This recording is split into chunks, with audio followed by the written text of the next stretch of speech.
శ్రీగురుభ్యో నమః. శ్రీ మహాగణాధిపతయే నమః.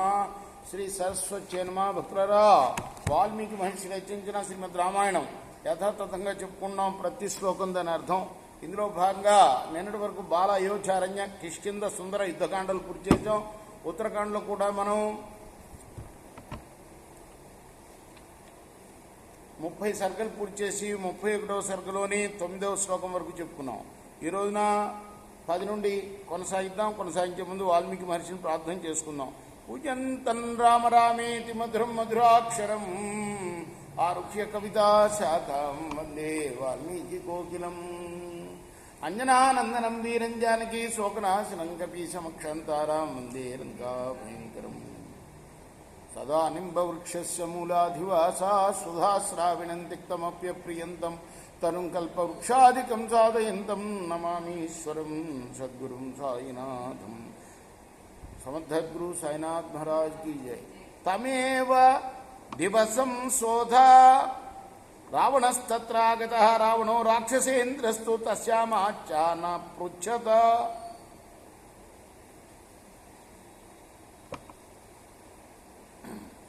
కార్తవీర్యార్జునుడి గురించి చెబుతున్నాడు. అగస్త్యుడు రాముడు అడిగిన ప్రశ్నకి సమాధానంగా ఈ భూమి మీద రావణాసురుణ్ణి ఎదిరించేవాడే లేడా అని అడిగాడు. దానికి సమాధానం చెప్తున్నాడు. బలశాలి సమర్థుడైన కార్తవీర్యార్జునుడైన ఒక ఆయన ఉండేవాడు. ఆయన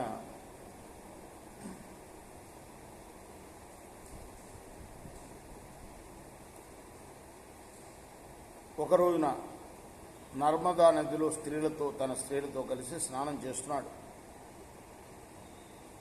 ఆయనది మహిష్మతీపురం. అది దేవేంద్ర నగరం, దేవేంద్రుడి రాజధాని అమరావతితో సమానమైంది. అటువంటి నగరానికి రాజు ఆయన. ఈ రావణుడు అక్కడికి వచ్చాడు. భూమి అంతా తిరుగుతున్నాడు కదా. భూమి ఏంటి మొత్తం మనం చూశాం కదా. మరి దిక్పాలకులందరి దగ్గరికి వెళ్ళాడు, అందరితో యుద్ధం చేశాడు, ఇంద్రుడితో యుద్ధం చేశాడు, ఇంద్రుడిని గెలిచాడు, ఇంద్రుడిని ఎత్తుకుపోయాడు నిజానికి కదా, చూశాం కదా మనం.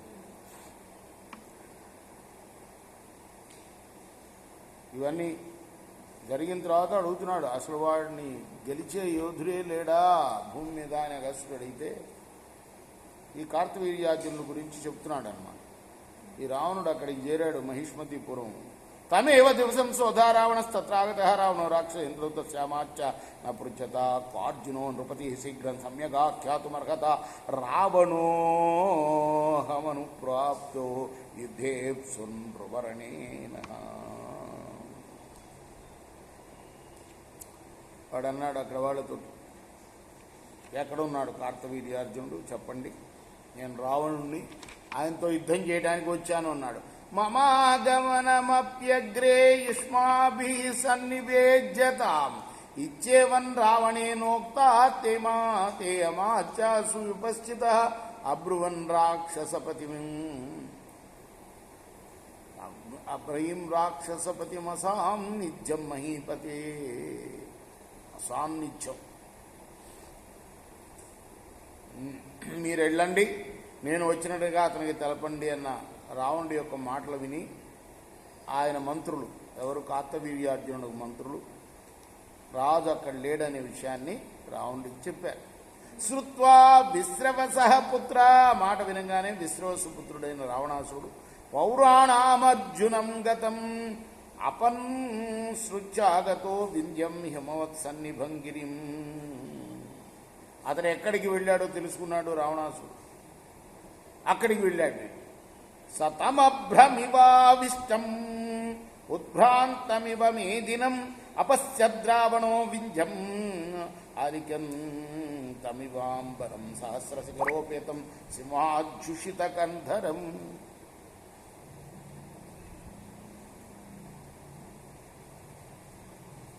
ఆయన ఎక్కడున్నాడు? వింధ్య పర్వతం దగ్గర ఉన్న ఒక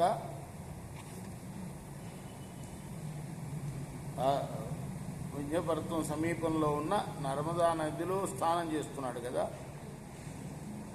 అక్కడికి వెళ్ళాడు వీడు, వింధ్యపర్వతం చూచాడు. ఎట్లా ఉంది? అనేక శిఖరాలతో, అనేక సింహాలు నివసిస్తున్న గుహలతో ప్రకాశిస్తూ ఉన్నది. ఆకాశాన్ని అంటుతున్నట్టుగా ఉన్నది. అది ప్రపాత పతితై శీఘ్రై సాట్టహాసమివాంబుభి దేవదానవ గంధర్వై సాప్సరోభి సకిన్నరై స్వస్త్రీభి క్రీడమానస్య స్వర్గభూతం మహోచ్ఛ్రయం నదీభి చందమానాభి స్ఫటిక ప్రతిమం జలం ఫణాభిశ్చల జిహ్వాభిర్ అనంతమివ విష్ఠితం ఉత్క్రామంతం దరీమంతం హిమవత్సన్నిభం గిరిం పశ్యమానస్తతో వింధ్యం రావణో నర్మదాం యయౌ. ఇంకా వర్ణిస్తున్నాడు వాల్మీకి వింధ్య పర్వతాన్ని. ఆ ఎత్తైన పర్వతం నుండి జలాలు వేగంగా కింద పడుతున్నాయి. దేవదానవ గంధర్వులు అప్సరస స్త్రీలతోటి, కిన్నరులు తమ స్త్రీలతోటి అక్కడ క్రీడిస్తూ ఉండటం వల్ల అది స్వర్గంలాగా ఉన్నది. దానిపైన, ఆ పర్వతం పైన అనేక నదులు ప్రవహిస్తున్నాయి. అవి ఎట్లా ఉన్నాయి అంటే కదులుతున్న నాలుకలు గల పడగలతో నిలిచిన ఆదిశేషుల్లాగా ఉన్నాయి. పైకి లేస్తున్నట్లు కనబడుతూ అనేక ఘోరతో నిండి ఉన్న ఆ పర్వతం హిమవత్ పర్వతంలాగా ఉన్నది. అట్టి వింజగిరిని చూస్తూ రావణుడు నర్మదా నది దగ్గరికి వెళ్ళాడు. చలోపల జలాం పుణ్యం పుణ్యాం పశ్చిమోదధిగామిని మహిషై శృమరై సింహై శార్ధూలర్ష గజోత్తమై ఉష్ణాభితపై సృషితై సంక్షోభిత జలాశయం చక్రవాకై సకారండై హంస జల కుకుటై అన్ని పక్షుల పేర్లు, జంతువుల పేర్లు అక్కడ ఇంకా వర్ణన చేస్తూనే ఉన్నాడు వాల్మీకి. సారసైశ్చ సదామత్తై కుజతి సుసమావృతం పుల్లద్రుమకృతోత్తం సాం చక్రవాక యుగంస్తని విస్తీర్ణ పుణ్యం శ్రోమం సావరిసుమేకలాం పుష్పరేణ్వనులిప్తాంగీం జలస్ఫేనామలాంకుశం జలావగాహ సుస్పర్శాం పుల్లోత్పల శుభేక్షణాం పుష్పకాదవరుహ్యాసు నర్మదాం సరితాం వరాం నిష్టామిగ వరాం నారీమవగహ్య దశానః సతస్యాపృణేరమ్య నానాముని నిషేవిత ఉపోపవిష్టై సచివై సార్ధన్ రాక్షస పుంగవ. పవిత్రమైన ఆ నర్మదా నదిలో రాళ్లు దొర్లుతున్నాయి, నీరు ప్రవహిస్తున్నది. పశ్చిమ సముద్రం వైపు ప్రవహిస్తున్నది. అది వేడికి బాధపడుతూ దప్పికున్న మహిషాలు, శృమరాలు, సింహాలు, పులులు, భల్లూకాలు, ఉత్తమ గజాలు దీనిలో ప్రవేశించి నదిలో జలాన్ని కలుషం చేస్తూ ఉన్నాయి. చక్రవాకాలు, కరండవాలు, హంసలు, నీటికోళ్లు, సరసపక్షులు మొదలైన మద్దించి కూస్తున్న జలపక్షులు అంతటా దీన్ని ఆవరించి ఉన్నాయి. వికసించిన వృక్షములే శిరోభూషణంగా ధరించి చక్రవాకాల జంటలనే స్థనాలతో, విశాలమైన ఇసుక తిన్నెలనే పిరుదులతో, హంస పంక్తులనే వడ్డాణంతో, పుప్పుడు అనే అంగరాగం పూసుకొని, నీటి మరుగు అనే తెల్లటి వస్త్రం ధరించి, వికసించిన నల్ల కలువులనే సుందరమైన నేత్రాలతో ఆ నర్మదా నది ఒక సుందరిలాగా కనపడింది. నీటిలో ప్రవేశించడం చేత సుఖకరమైన స్పర్శన కలిగిస్తూ ఉన్నది. ఇట్లు ఇష్టురాలైన స్త్రీ వలె ఉన్న నదుల్లో శ్రేష్టమైన ఆ నర్మదను చూచి రావణుడు పుష్పకం నుండి దిగి ఆ నదిలో ప్రవేశించాడు. ఆ తర్వాత ఆ రాక్షస శ్రేష్ఠుడు అనేక మునుల చేత సేవింపబడిన దాని ఇసుక తిన్నపై మంత్రులతో కలిసి కూర్చున్నాడు.